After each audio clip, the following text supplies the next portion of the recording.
Hello everyone. I hope you are doing well. So, in last video we missed some points here. So we cover in it in this video. So student, we see in last video that mm, what are the head, stack, what is cylinder, what is track and sector. Today we discuss about what is seek time and latency time, right? Seek time और latency time क्या होता है कि अगर मुझे किसी भी data को रीड या राइट करना है तो सबसे पहले क्या करेगा कि जो भी हमें जिस भी इसमें डेटा रीड या राइट करना है तो सबसे पहले वो क्या करेगा, इस ड्राइव में से, डिस्क में से सबसे पहले वो एक हेड चूज़ करेगा, सॉरी ट्रैक चूज़ करेगा, राइट। जो ट्रैक चूज़ करने के लिए जितना भी टाइम रिक्वायर होता है उसे कहते हैं हमें सीक टाइम। सो इसको हम क्या कहेंगे, the time required for read and write heads to move to correct track is the seek time, right. So उसके बाद वो स्विच होता है, right. Then we wait the request for sector to rotate below the heads and this called as latency time. So क्या होता है कि जब भी ये ट्रैक सिलेक्ट हो जाता है तो उसे जैसे इसने हेड में इसमें ट्रैक सिलेक्ट कर लिया तो उसे क्या करना पड़ता है, उस डिस्क को रोटेट करना पड़ता है, राइट, उस करेक्ट सेक्टर को चूज़ करने के लिए। तो उसके लिए जो टाइम रिक्वायर्ड होता है, उसके लिए जो वेटिंग टाइम होता है उसे हम कहते हैं latency time, right. So that is the seek and the latency time.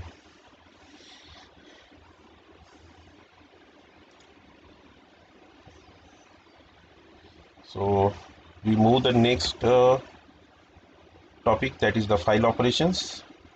See one by one. There are mainly four types, mainly four operations are performed on file. That is the creating file, reading file, writing file, and deleting a file, right? So one by one see how it works and what are they.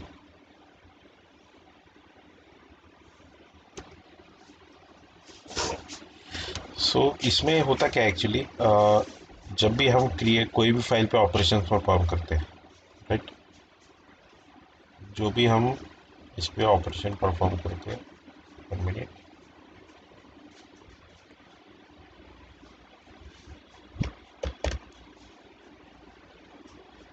Right,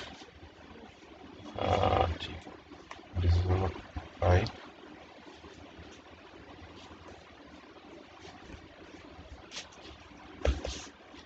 operating system,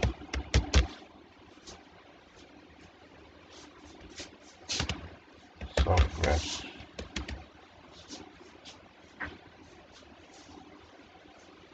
and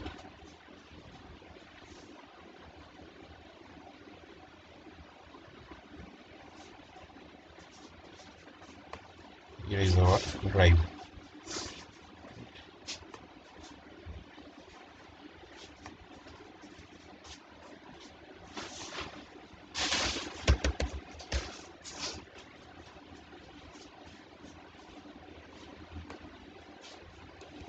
so क्या होता है कि जब भी हम कोई भी file पे ऑपरेशंस परफॉर्म करते हैं तो वो सब तो हमें ऑपरेटिंग सिस्टम सॉफ्टवेयर पे ही करना होता है, right. But he is relate देखिए कैसा होता है, इसका रिलेशनशिप देख लीजिए, मैपिंग क्या होती है इसकी। सबसे पहले फाइल हम किस पे वर्क करते हैं, ऑपरेटिंग सिस्टम की जो भी उसके रिलेटेड सॉफ्टवेयर रहेगा, राइट, जैसे वर्ड वगैरह जो भी है, और उसे हम सेव करते हैं ड्राइव में। लेकिन ये तो फिजिकल फॉर्म है, राइट। फिजिकल फॉर्म में हम कैसे डायरेक्टली कर सकते हैं, राइट। हम तो सिंपली उसे फाइल पे जो भी ऑपरेशन है करके छोड़ देते हैं, राइट। लेकिन ऑपरेटिंग सिस्टम सॉफ्टवेयर उसे कन्वर्ट करते हैं सिग्नल्स में। सिग्नल्स फर्दर क्या होते हैं, 0 1, दैट इज ऑन और ऑफ, राइट। सो उसको सेव करता है ड्राइव में, राइट। अब उसकी जो भी होता है उसका उसके फर्दर उसके बाद उसमें बहुत सारी बातें होती है जिसपे वो टेबल मेंटेन करता है, जिसमें रिकॉर्ड्स रखता है, वो अलग बात है, वो सब उसका काम है, राइट। सो यही होती है उसकी मैपिंग। सो जब भी हम इसको रिलेट करते हैं तो उसमें सबसे इम्पोर्टेंट रोल प्ले करता है operating system software to perform operation on particular files, right? So here I clear है।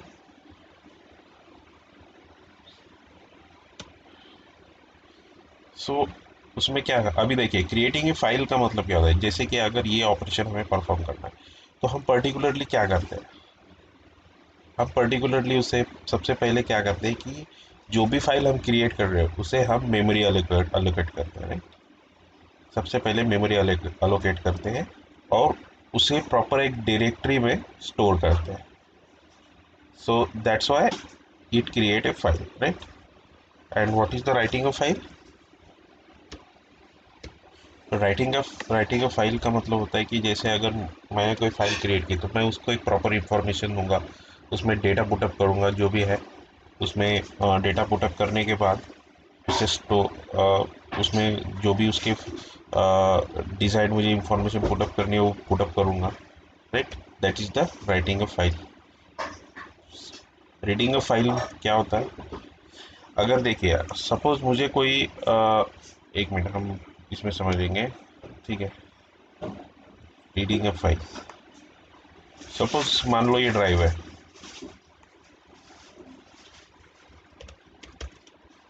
Drive,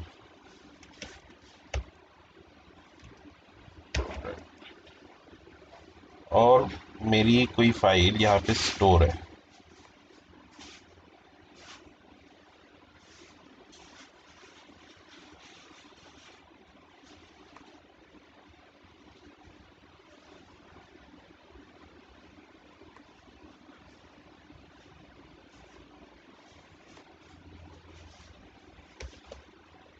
right? सो जब भी मैं उसे रीड करूँगा तो हमारी ड्राइव की फंक्शनलिटी क्या है कि सबसे पहले ट्रैक में ढूंढेगा, उसके बाद से सबसे पहले ट्रैक देखेगा, उसके बाद सबसे पहले तो प्लेट ढूंढेगा जिसमें वो डेटा पुटअप है, जैसे यहाँ पे देखिए सबसे पहले क्या करेगा वो, इसमें सबसे पहले हमारा एक plate ढूंढेगा, right?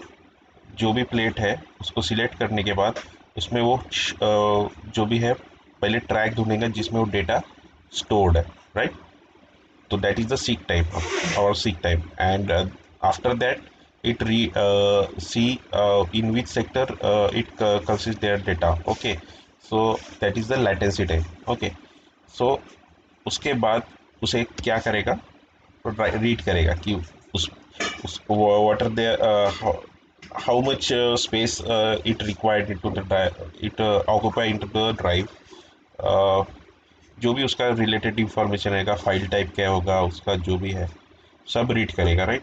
So that is the when we open any file, that time it reads their related information, okay? So that is the reading the file.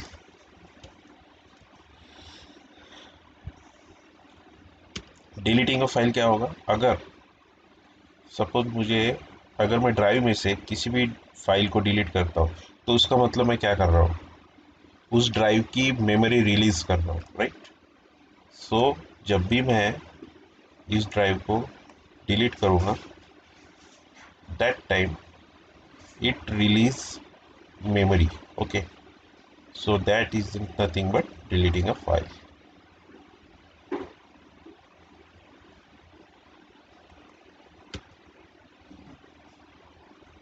That are the file operations which you perform in operating system, right? So our next topic is access methods.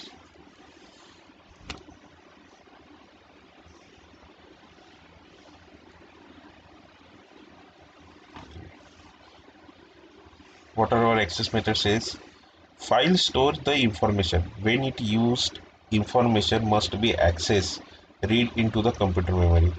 There are the several methods to access the memory files. देखिए क्या होता है, access method का मतलब होता है कि जैसे अभी जब भी अगर मुझे फाइल रीड करनी है या फिर उसमें से पिक करनी है ड्राइव में से, सो या फिर कोई भी ड्राइव बोल सकते हैं, टेप बोल सकते हैं, जो भी किसी भी मेमोरी स्टोरेज डिवाइस से मुझे डेटा पिक करना है या फिर रीड करना है या फिर राइट करना है, जो भी है।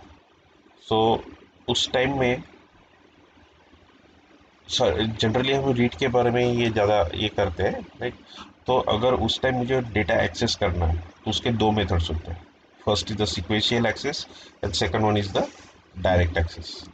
अब ये sequential access and direct access क्या होता है and how it works, let's see. Sequential access. Most of the operation is the read and writes, right? Here, the files is accessed sequentially. In sequential access, a programs keep and forward and backward n number of records. So देखते हैं हम इसे क्या होता है ये।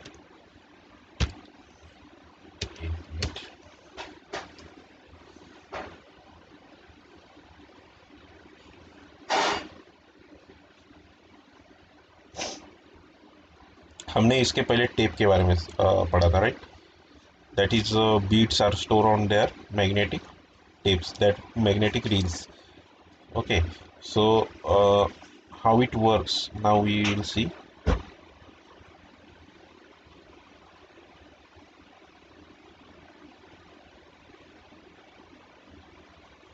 1 minute live.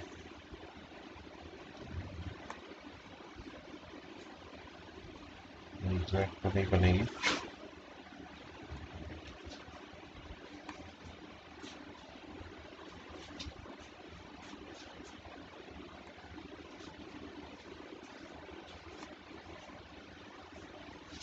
हाँ,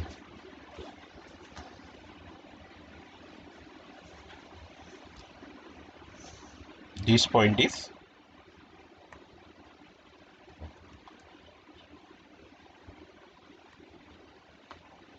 beginning.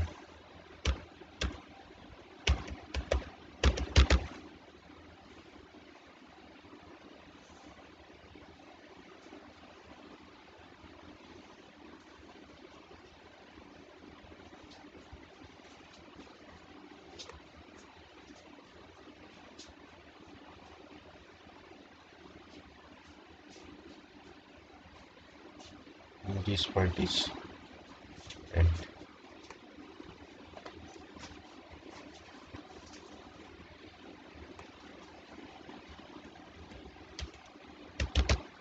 Right, and this is our tape, right। अब क्या होगा कि suppose we are on this location,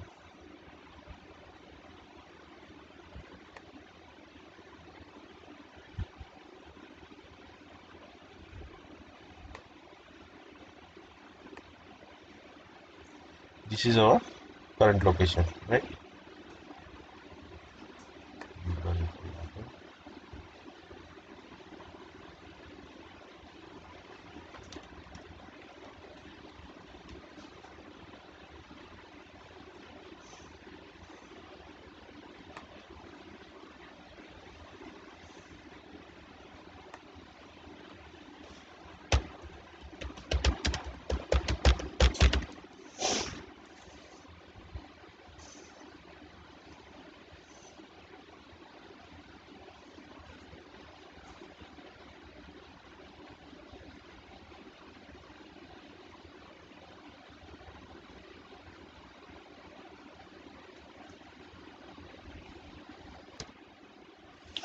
सो देखते हैं हम इसे। सबसे पहले क्या होता है कि एक मिनट,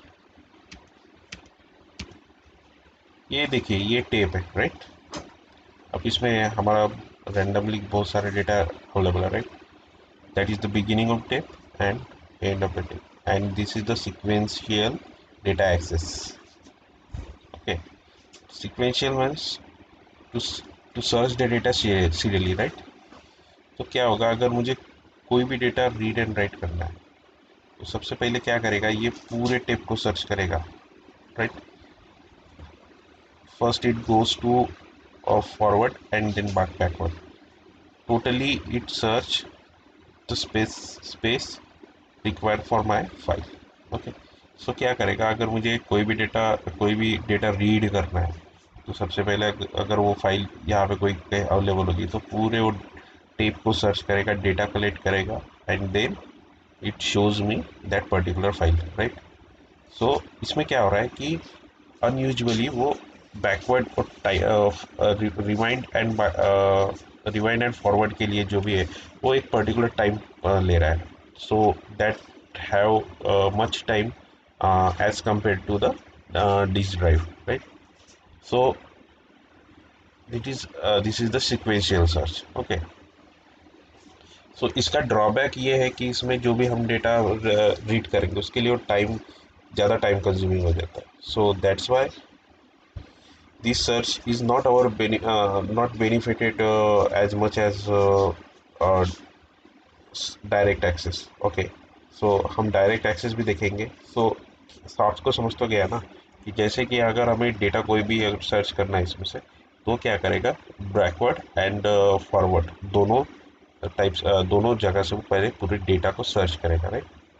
सो अगर मुझे कोई भी डेटा इस रील में ढूंढना है तो वो पूरी डेटा उस टैब पे ढूंढना है तो पूरे डेटा को वो सर्च करेगा and after that it gives me result, right? So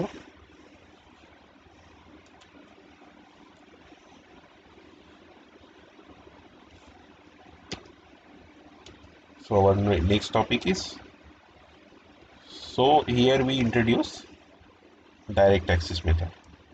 Direct access based upon a disk model of file. Here the file is viewed as a sequence of the blocks or records. In this method any block can be read or written. देखते हैं हम ये क्या होता है।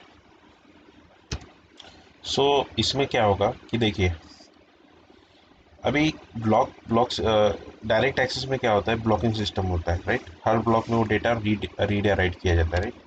अभी sequential में क्या होता था कि अगर मुझे कोई भी डेटा रीड या राइट करना है तो मुझे पूरे डेटा को सिक्वेंशियली सर्च करना पड़ता था, आइदर बैकवर्ड और फॉरवर्ड, राइट? और अगर उसमें अगर डेटा मिलता है तो ही मैं वो उसे पिक कर सकता था। सो उसमें क्या होता था कि टाइम बहुत ज़्यादा होता था, अभी ज़्यादा जाता था, ठीक है?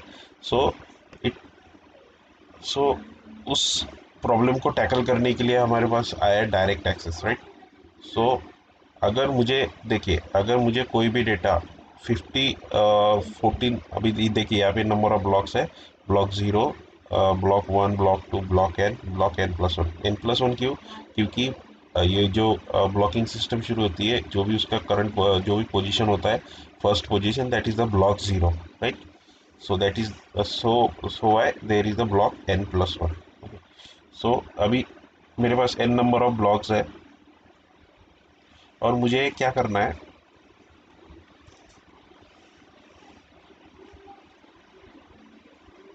14 नंबर के ब्लॉक को रीड करना है,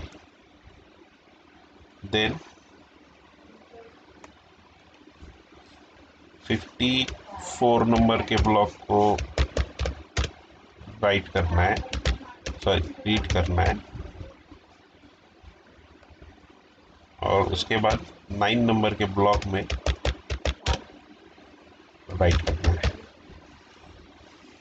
अगर मुझे ये तीनों ऑपरेशंस अगर परफॉर्म करने होते, ठीक है, जैसे ये तीन ऑपरेशन है, इस तीन ऑपरेशन में मुझे ऑपरेशन परफॉर्म करने हैं। सपोज रेंज जाने तो 14 नंबर, 54, 9 को भूल जाओ, रीड दो बार मुझे रीड करना होता और एक बार राइट करना होता डेटा, राइट?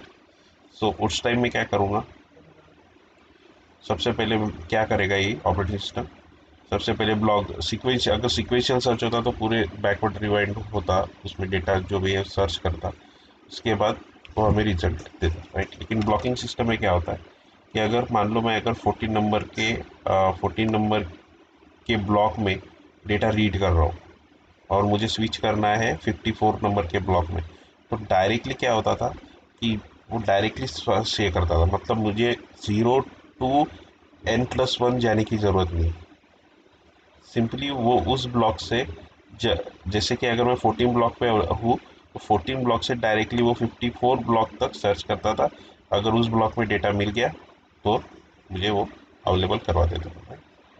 और सेम वैसा ही अगर जैसे मुझे 9th ब्लॉक में उसी के बाद वही राइट का ऑपरेशन करना है, so that directly jump on the 9 block and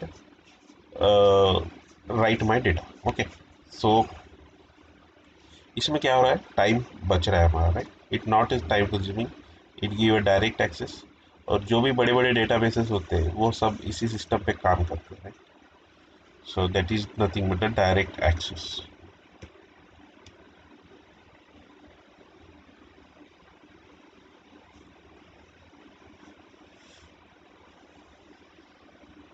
So our next topic is allocation method.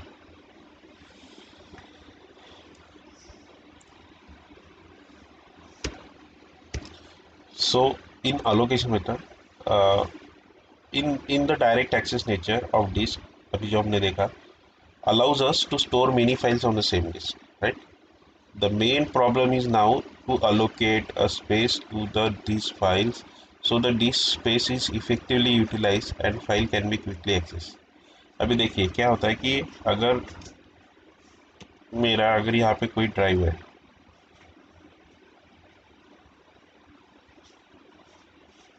ये मेरा ड्राइव हो गया, 1 मिनट। अगर मेरी इस ड्राइव में अगर मैं डेटा पुटअप करता हूँ तो वो रैंडमली डेटा पुटअप करेगा एज एट किस मेथड को यूज़ करके, डायरेक्ट एक्सेस मेथड को यूज़ करके।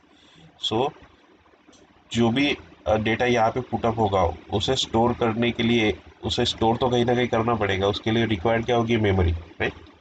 सो हम ऐसे ही रैंडमली कोई भी डेटा पुट नहीं कर सकते, उसके लिए हमें उसे अलोकेट करना पड़ता है मेमोरी प्रॉपर। अभी देखिए कहीं अगर कोई ब्लॉक में अगर डेटा रिमूव, अगर मैंने कोई फाइल क्रिएट की तो उसको मेमोरी अलोकेट हो गई, लेकिन अगर मैंने बाद में उस फाइल को डिलीट कर दिया तो अभी देखिए मेरे पास एन नंबर ऑफ फाइल्स है, N N number of files है, उस एन नंबर ऑफ फाइल्स में मैं एक फ़ाइल एडिशनली क्रिएट कर रहा हूँ, क्रिएट किया मैंने और उसे मैंने मेमोरी का अलोकेट कर दी। मतलब क्रिएट करने का मतलब क्या होता है, मेमोरी अलोकेट करना, राइट। मैंने मेमोरी अलोकेट कर दी, वो कहीं ना कहीं स्टोर होगा, राइट। अब उस स्टोर होने के बाद मैं उस पर एक अनदर ऑपरेशन करूँगा, that is the deletion, right. So delete करने के बाद उस जगह की उस जगह की स्पेस फ्री हो जाएगी। देखिए यहाँ पे और एक क्लियर हो जाएगा। सपोज यहाँ पे एन नंबर ऑफ फाइल्स है, राइट।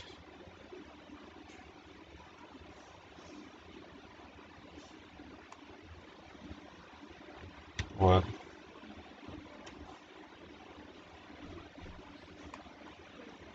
वन,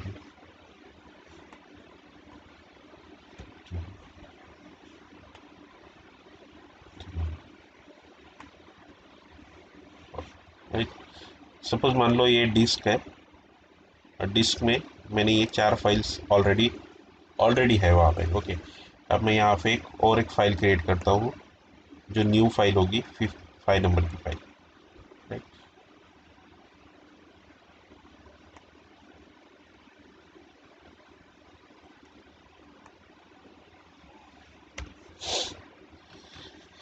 सो अभी यहाँ पे सिक्वेंशियली मेरा डेटा तो पुटअप हो गया, राइट, क्योंकि ऑलरेडी ये फुलफिल थे। अभी अभी उसमें अभी मैंने उसको जो भी मेमोरी रिमेनिंग है उसमें से अलॉट कर दी 5 नंबर के फाइल को, राइट। अब मुझे क्या करना है, इसमें से मुझे नंबर 3 की फाइल डिलीट करनी है। सो मैंने इसको डिलीट कर दिया, मतलब क्या कर दिया, उस स्पेस को फ्री कर दिया, नंबर 3 फाइल डिलीट कर दी। बट अभी डिलीट करने के बाद यहाँ पे मेमोरी तो अवेलेबल है, राइट, वो फ्री हो गई। तो उस जब भी मैं नंबर 6 की फाइल क्रिएट करूँगा, सो उस टाइम उसको कौन सी मेमोरी एलोकेट होनी चाहिए, जब भी मैं नंबर 6 नंबर की फाइल बनाऊंगा तो क्रिएट करूंगा, सो वहाँ पे यहाँ तो फ्री हो गए। अभी जैसे लॉजिकली 5 के बाद 6 मुझे कोई भी जो फ्री स्पेस है उसमें से मेमोरी एलोकेट करनी चाहिए, राइट। बट मुझे वो यहाँ पे करेगा, यहाँ पे मेमोरी एलोकेट करेगा। 1 मिनट।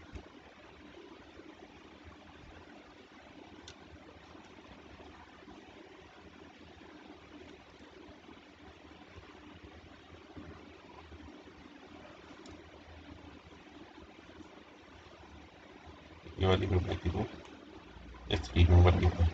सो अब ये स्पेस तो फ्री हो गई ना, तो मुझे मेमोरी यहाँ पे अलोकेट करेगा, दैट इज नोटिंग 6, राइट। सो अब ये कैसे पॉसिबल हो पा रहा है, that is the Alok it is possible because of allocation method. अब वहाँ पे अलोकेशन, अब जैसे डिस्क को स्पेस कर अलोकेट करने के लिए इसमें 3 मेजर मेथड्स होते हैं, that is the contiguous, linked and index. So इसको हम अगले वीडियो में देखेंगे कि contiguous, linked and index methods क्या होते हैं, उसे अलोकेट करने की मेथड क्या होती है। हर मेथड को हम प्रॉपरली देखेंगे कि उसको मेमोरी कैसेस पे अलोकेट की जाती है डिस्क में। Okay, so student, today we stop here. In next lecture we see all these things, and again we see about uh, disk drives and terminal input operative operations, input output operations. Okay, so stay safe. Goodbye.